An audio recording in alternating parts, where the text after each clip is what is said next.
பார்த்தீங்கன்னா, இன்னைக்கு இந்தியாவுடைய கடற்கரை நீளம் 7517 கிலோமீட்டர். 2வது மிகப்பெரிய கடற்கரை கொண்டது தமிழ்நாடு 1076 கிலோமீட்டர். அதுவும் இந்த 56, 60 வருஷத்துல சொல்லப்பட்டது தான். ஆனா தமிழர்களுடைய கடல்சார் எல்லைன்னு பார்த்தோம்னா உலகம் முழுக்க இருக்கு. எப்படின்னா, பாண்டிச்சேரி கடல்ல மட்டும் மதில் சுவர் இல்ல.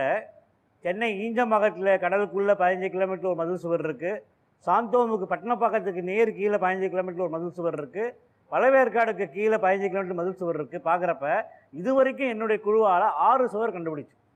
அப்போ 6 சுவர் பார்க்குறப்ப 16 கிலோமீட்டர் தூரத்தில் ஒரு கடலுக்குள்ளே 40 மீட்டர் ஆழத்தில் மதில் சுவர் இருக்குன்னா தமிழர்களுடைய தொன்மையை நினச்சி பாருங்க. குறைஞ்சபட்சம் 26 வருஷம் அந்த 16 கிலோமீட்டர் தூரம் வந்து கடல் உள்ளே வருதுன்னா 26 வருஷம் குறைஞ்சபட்சம் ஆயிருக்கும். அதே சமயத்தில் அரியலூரில் 116 கிலோமீட்டர் தூரத்தில் கடல் இருந்துக்கு தரவு கிடைச்சிருக்கு.